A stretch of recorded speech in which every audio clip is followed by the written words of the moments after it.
more parking to avoid congestion along the road. Social Welfare Minister Paul on Friday has appealed to all stakeholders to take the lead in the struggle to make Meghalaya drugs and HIV/AIDS free.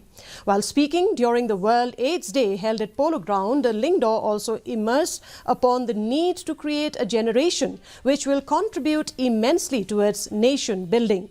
He also commended the efforts of Meghalaya AIDS Control Society for the various initiatives in creating awareness on HIV/AIDS, which is on the rise in the state. The World AIDS Day is followed by the Red Ribbon Superstar Meghalaya Icon, and the theme for this year is Let Communities Lead.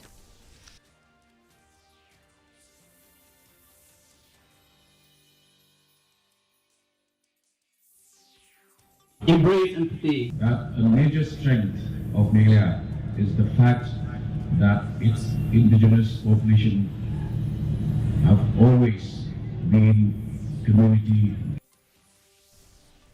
The West Jayanti Hills